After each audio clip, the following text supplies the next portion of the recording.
Stop starting your mornings wrong. These 5 lines said out loud will rewire your brain in 30 seconds.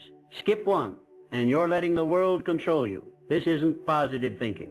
This is mental warfare. Think about how you usually wake up, groggy, reaching for your phone, already stressed about the day. Now imagine a different way. What if the first words out of your mouth could decide how your next 16 hours go? Not hoping, not wishing, deciding. There's a method used by some of the most disciplined people alive, where you don't just think these 5 lines, you say them like a command. And no, this isn't about lying to yourself with fake positivity. This is about hacking your brain before the world gets to it. Here's why most people fail before they even start their day. Your brain is lazy. It wants comfort, not effort. So the second you wake up, it looks for the easiest path, scrolling, complaining, reacting. And if you don't force it to focus, it'll drag you into chaos. You felt this, that heavy feeling when you wake up, like the day's already beating you. Motivational quotes don't fix this because they're passive. These 5 lines work because they're active. You don't just read them. You say them out loud, hijacking your brain's autopilot. Miss one, and you're fighting uphill all day. I control where my attention goes.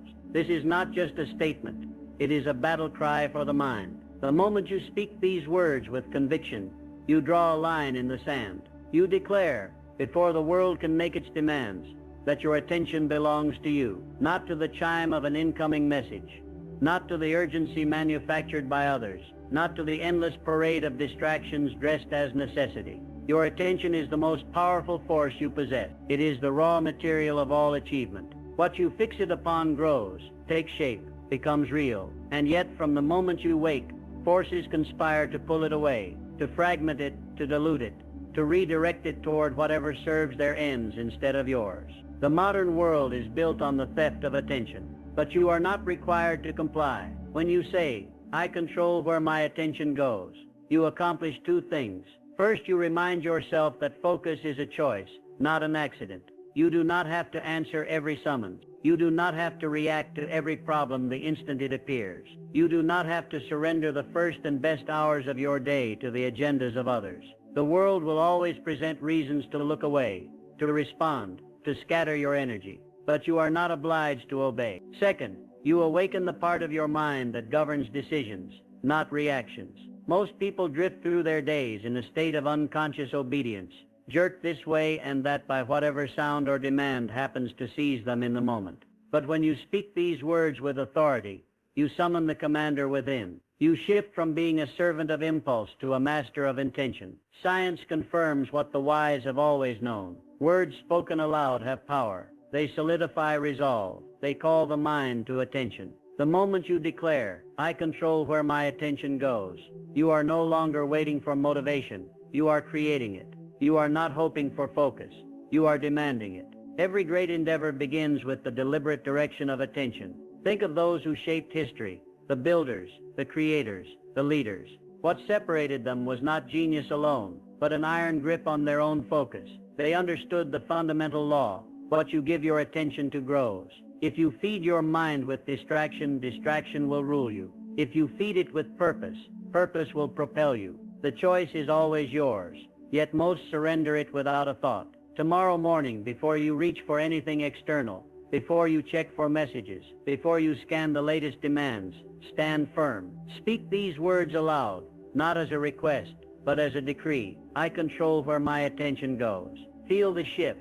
Your mind will resist. It has been trained to jump at the slightest provocation. But this resistance is not your enemy.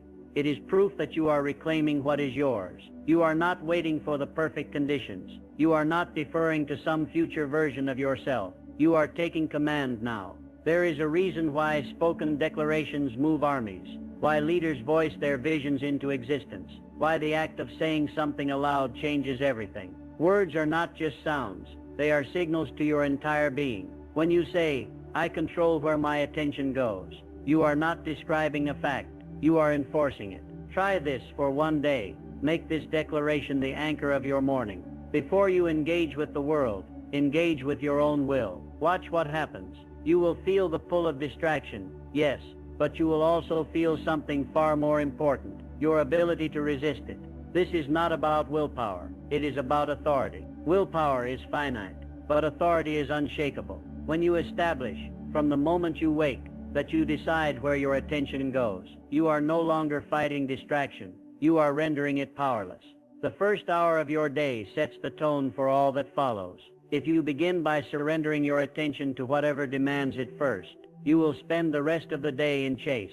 But if you begin by declaring ownership of your focus, you will carry that strength into every hour. This is not a theory. It is a law. The mind obeys the commands you give it, provided those commands are clear, repeated, and backed by action. Say it in the morning. Say it when distraction creeps in. Say it when the world tries to pull you away from what matters. I control where my attention goes. Say it until it becomes truth. Say it until it becomes habit. Say it until your mind no longer questions it.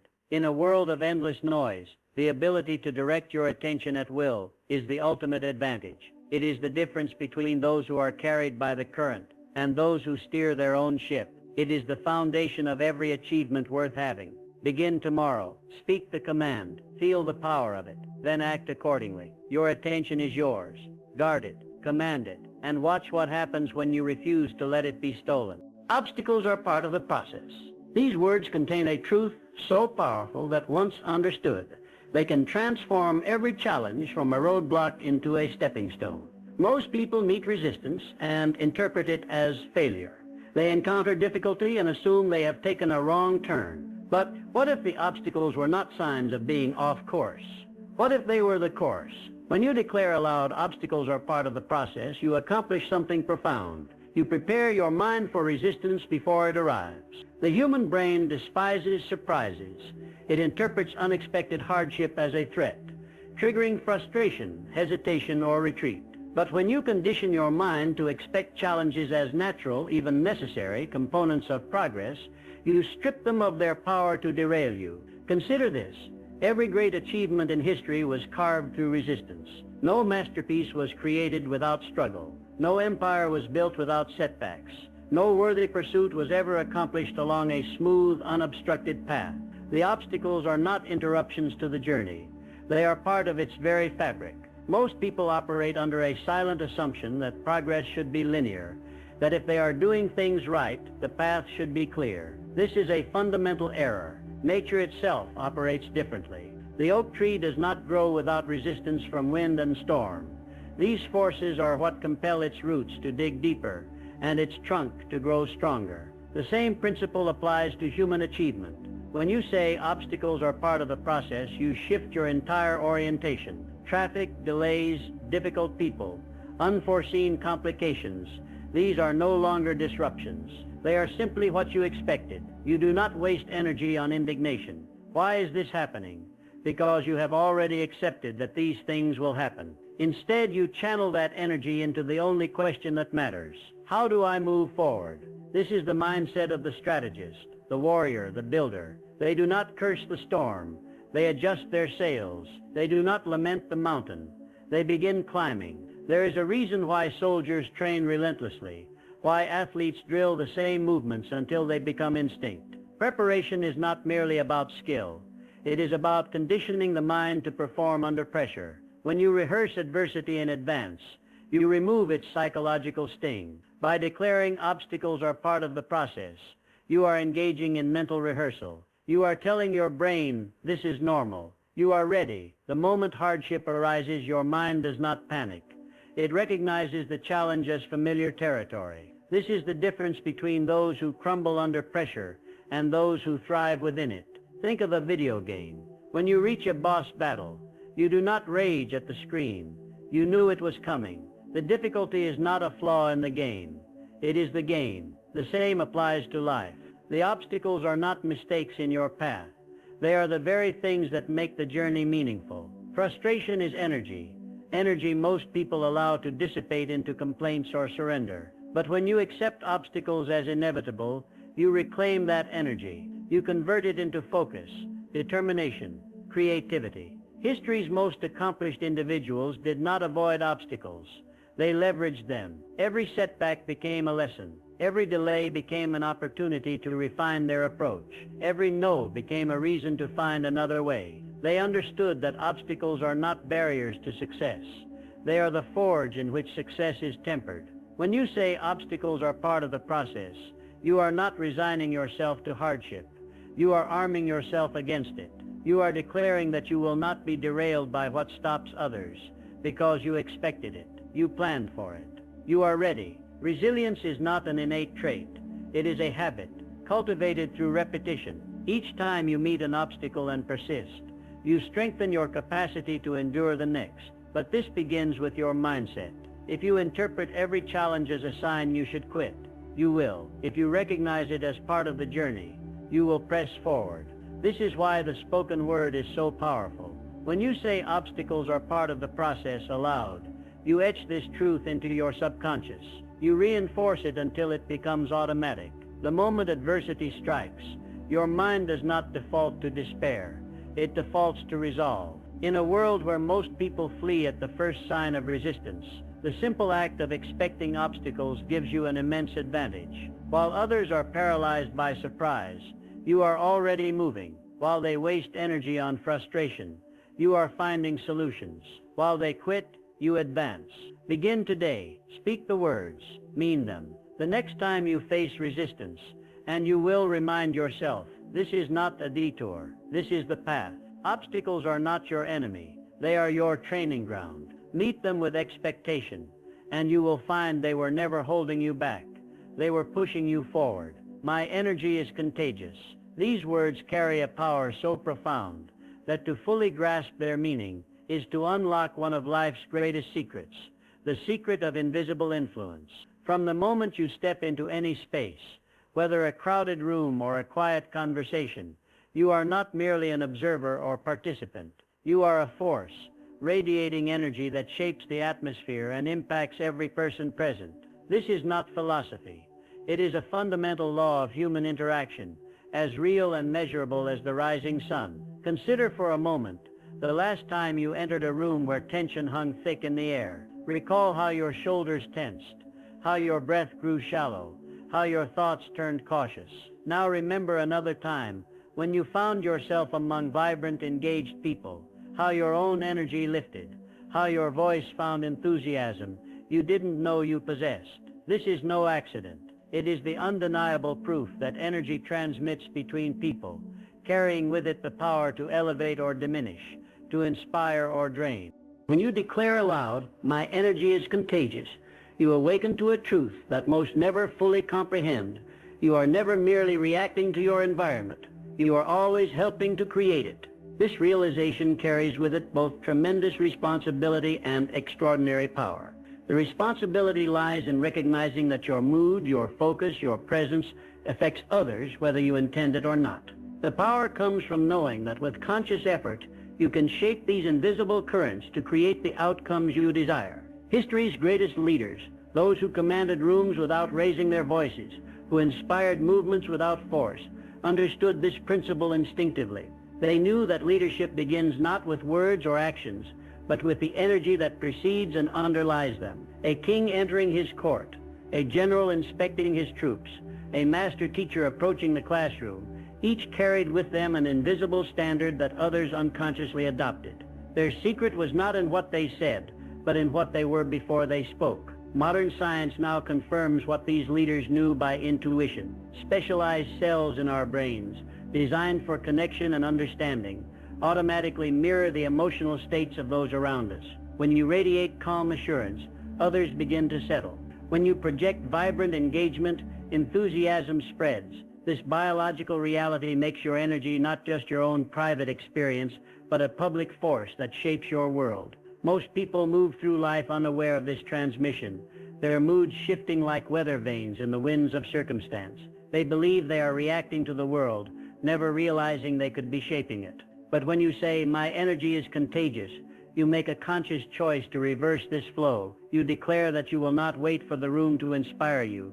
You will inspire the room. This is not about false positivity or forced cheer, but about the authentic power of a centered, intentional presence.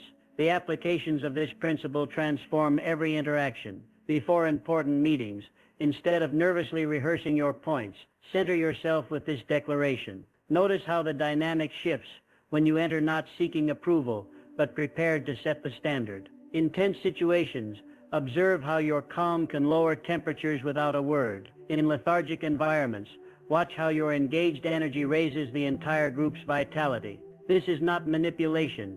It is leadership in its purest, most authentic form. Your energy creates ripples that extend far beyond your immediate perception. The confidence you project today may give courage to someone who carries that strength into their own challenges. The focus you maintain in difficult moments might inspire others to raise their own standards. Like a stone cast into still waters, the influence of your energy spreads in ways you may never directly witness, but whose effects are no less real. There exists a simple but transformative practice. Pause before entering any new space or interaction. Take one deep breath. Declare silently or aloud, "My energy is contagious."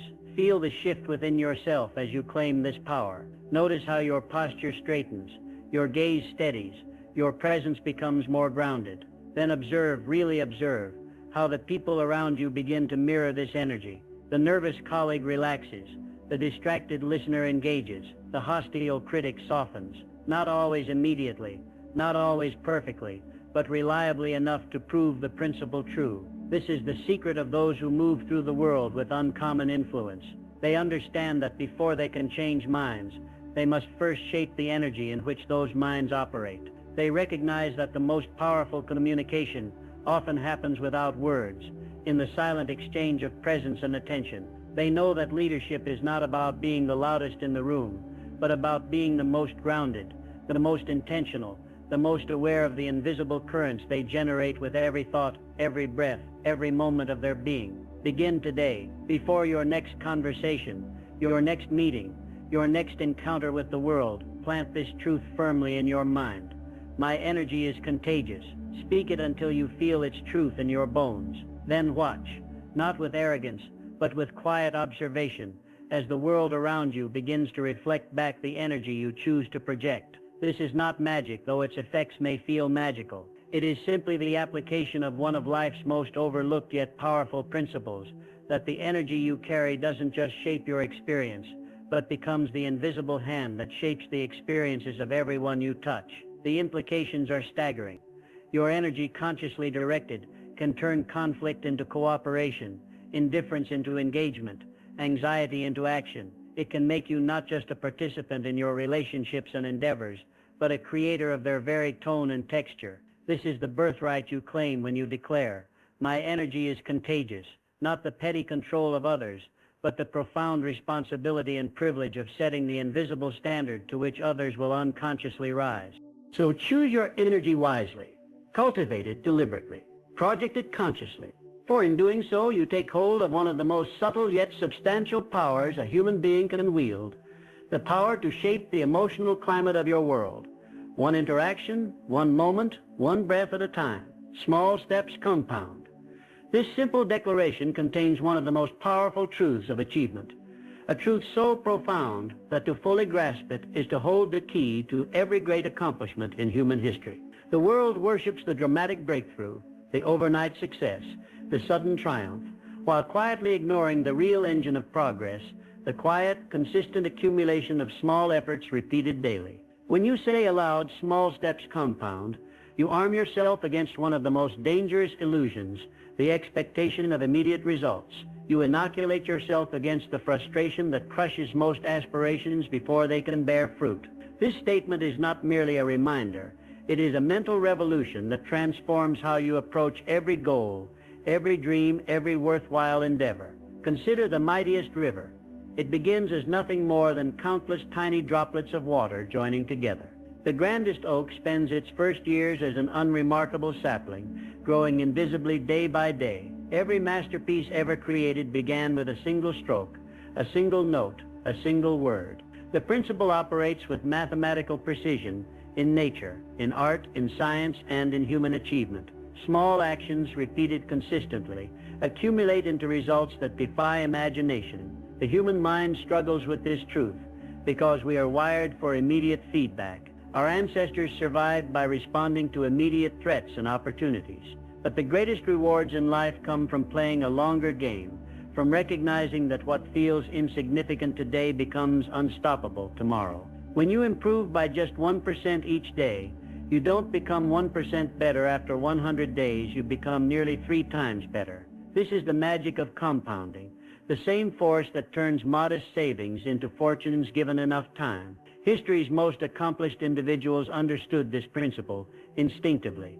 The writer who produces 1 page daily ends the year with a complete manuscript, while others wait for inspiration. The musician who practices scales for 20 minutes each morning surpasses the weekend virtuoso. The entrepreneur who makes 5 customer calls without fail every single day builds an empire while others chase get-rich-quick schemes. Their secret was never superhuman effort. It was ordinary effort applied with extraordinary consistency. When you declare small steps compound, you accomplish 3 vital psychological shifts. First, you relieve yourself of the crushing burden of expecting dramatic daily progress. Second, you transfer your focus from distant, intimidating goals to immediate, manageable actions. Third, and most importantly, you condition your mind to find satisfaction in the process itself, rather than constantly straining for some future payoff. This mental shift is revolutionary because it attacks achievement's greatest enemy, discouragement. Most people abandon their pursuits not because they lack talent or opportunity, but because they cannot see progress in the moment. They plant seeds in the morning and return in the evening disappointed to find no fruit. But when you internalize the truth that small steps compound, you develop the patience to tend your garden day after day, secure in the knowledge that growth is happening even when you cannot see it. The applications of this principle transform every area of endeavor. The student who studies 30 minutes daily will soon outpace the classmate who crams the night before exams. The investor who consistently sets aside modest sums will amass wealth that dwarfs the lottery player's occasional windfall. The health seeker who takes short walks each day will eventually surpass the weekend warrior who burns out after months of sporadic intensity. In each case, the victor isn't necessarily the one who works hardest in bursts, but the one who works most consistently over time. There exists a profound psychological alchemy in this approach. When you commit to small, manageable actions, you bypass the resistance that paralyzes so many. Writing an entire chapter feels daunting. Writing 1 paragraph feels possible. Running a marathon seems impossible. Walking around the block seems trivial. But the magic lies in the repetition, in showing up day after day regardless of mood or circumstance. This is how habits form, how skills develop, how transformations occur. The world will constantly tempt you to abandon this wisdom. It will flash images of instant success before your eyes. It will whisper that if you haven't achieved visible results quickly, you must be on the wrong path. This is when you must hold fast to your declaration. Small steps compound. When the voice of impatience arises, counter it with the mathematical certainty of incremental progress. When frustration threatens to derail you, remind yourself that the greatest oak was once a sapling that stood its ground through countless storms. This principle carries an important corollary.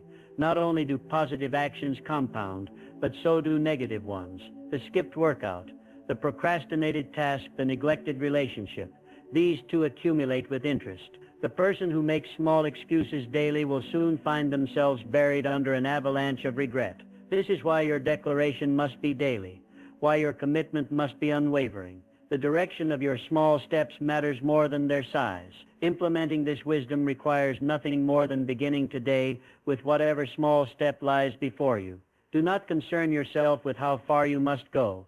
Focus only on taking the next step well. The writer pens a sentence. The runner ties their shoes. The entrepreneur makes 1 call. Then they do it again tomorrow, and the next day, and the day after that. The calendar becomes their ally, time their partner in achievement. There will be days when your small step feels insignificant. This is precisely when your declaration matters most. When you say aloud, small steps compound, you affirm your faith in a process that operates beyond your limited perception. You declare your belief in the invisible mathematics of persistence. You align yourself with the timeless rhythm of growth that has propelled all meaningful achievements since the dawn of time. Begin today. Choose 1 area where you seek progress. Determine the smallest viable action you can take daily. Then, most crucially, commit not to the spectacular effort, but to the unbroken chain of small efforts. Watch over weeks and months as these tiny deposits accumulate into results that will astonish you. This is not merely a strategy for achievement. It is a philosophy for living, one that transforms the journey itself into the reward. and makes every day a step toward mastery. The compound effect does not ask for your belief to operate. It functions whether you acknowledge it or not. But those who understand it, who harness it deliberately, gain access to one of life's most powerful forces. They become the tortoise that outpaces the hare, the steady hand that wins the race, the quiet force that ultimately moves mountains, one small stone at a time. So declare it today, mean it tomorrow, repeat it always. Small steps compound. Then set about proving it true with your life.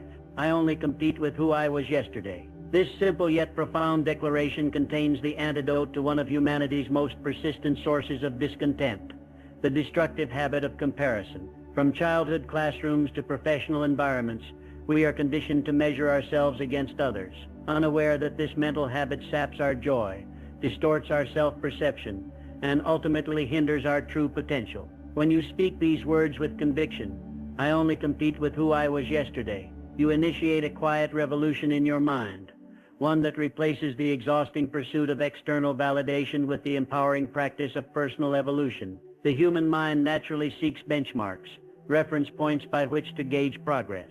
This tendency served our ancestors well in physical survival, but in the modern world of constant visibility into others' lives and achievements, it has become a psychological trap. We compare our behind-the-scenes struggles with others' highlight reels, our starting lines with their finish lines, our chapter 1 with their chapter 20. This distortion creates a perpetual sense of lack, an endless hunger that can never be satisfied, because there will always be someone ahead by some measure. When you declare that your only meaningful competition is with your past self, you reclaim something precious, your personal standard of progress. Consider the wisdom of nature. An oak tree does not strain to grow faster than the pine beside it. It simply reaches toward the sun according to its own innate timing. A river does not rush with shame because another reaches the sea first. It follows its course with patient certainty. Your life, too, has its own rhythm and trajectory that cannot be meaningfully compared to any other. This philosophy transforms your entire orientation toward achievement. Instead of asking, "Am I doing better than them?" you begin asking, "Am I doing better than I was?" This shift in focus produces remarkable effects. First, it eliminates the paralysis that comes from unfavorable comparisons. Second, it generates motivation from within rather than relying on external competition. Third, and most importantly, it aligns your efforts with your unique capacities and circumstances, allowing for sustainable growth rather than sporadic bursts of effort followed by burnout.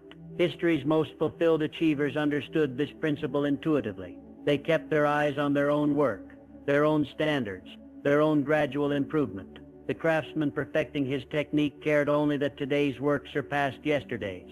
The scholar deepening her understanding sought not to outshine peers, but to outgrow her previous comprehension. The athlete training for personal bests knew that another's performance was irrelevant to his own potential. Their satisfaction came not from being the best, but from being better, continuously, authentically better than their former selves. Implementing this wisdom requires vigilance, because the world constantly pulls your attention outward. Advertisements imply you should measure yourself against idealized images. Educational systems rank students against one another. Workplace structures often promote competition over collaboration. In this environment, your declaration, "I only compete with who I was yesterday," becomes an anchor, a centering truth that keeps you focused on what truly matters, your personal evolution. There exists a profound psychological liberation in this approach. When you measure yourself only against your past self, you escape the exhausting roller coaster of comparison. Someone else's promotion no longer diminishes your worth. Another's possessions no longer make yours seem inadequate. A peer's rapid progress no longer makes your steady pace feel insufficient. You become free to celebrate others' successes without feeling threatened, because their journey is not yours, and yours is not theirs. This emotional freedom allows you to focus your energy where it can actually make a difference, on your own continuous improvement. The practical application of this principle is both simple and transformative. Each evening, instead of reviewing how you stack up against colleagues or acquaintances, ask yourself 3 questions.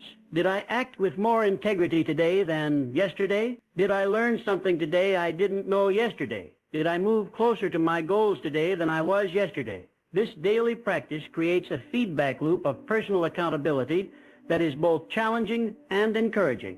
Some days the improvement will be dramatic, other days barely perceptible, but over time this consistent self-betterment compounds into remarkable growth. This philosophy also brings sanity to the inevitable setbacks. When you stumble, as all humans do, you need not collapse into shame because others seem to be succeeding. Instead, you simply ask, how can I recover better than I would have in the past? What can I learn from this that makes me wiser than before? Even failures become opportunities for growth when viewed through the lens of self-competition rather than comparison to others. There is an important distinction to make. This is not an excuse for complacency. I only compete with myself only works when you actually hold yourself to high and growing standards. The person who uses this idea to justify stagnation has misunderstood it entirely. True self-competition requires rigorous honesty about your capacities and consistent effort to expand them. The question is never, am I good enough compared to them, but always, am I becoming the best version of myself? Your declaration also changes how you view time. In the comparison trap, time feels like an enemy as you watch others achieve milestones ahead of schedule. But when competing only with your past self, time becomes an ally, each day offering another opportunity to learn, to grow, to refine. A year from now, you won't care where you stand relative to others. You'll care whether you've become more capable, more wise, more resilient than you are today. This mindset proves particularly valuable during life's inevitable seasons of slow growth or apparent stagnation. While the comparison-focused individual grows discouraged when not moving ahead of others, the self-competitor understands that some periods involve necessary consolidation. That growth sometimes happens underground before becoming visible. They judge their progress not by external markers, but by subtle internal developments, deeper understanding, stronger discipline, greater emotional resilience. Begin today. When you notice your mind making comparisons to coworkers, to friends, to public figures, gently return it to your declaration. I only compete with who I was yesterday. Notice how this refocusing immediately reduces anxiety and restores motivation. Track your progress not on society's arbitrary timelines, but on your personal trajectory. Celebrate small victories over your former limitations. Learn from setbacks without measuring them against others' highlight reels. This is the path of authentic achievement, not the flashy, comparison-driven race for external validation, but the quiet, consistent journey of self-mastery. It's a race with no finish line but infinite rewards, where every day presents an opportunity to outdo just one person, the you of yesterday. And in this race, unlike all others, victory is always within your reach. So speak your declaration with conviction. Mean it when you say it. Let it guide your days and shape your self-assessment. For in the end, the only progress that truly matters is the progress you make against yourself. And the only person you need to be better than is the person you used to be. The power isn't in reading this, it's in doing it. Tomorrow, before you check your phone, before you drown in stress, stand up and say these 5 lines like you mean them, not in your head, out loud. When you hear yourself say, I control where my attention goes, your brain listens. When you say obstacles are part of the process, you're immune to quitting. This isn't magic, it's mental training, and it works if you work it.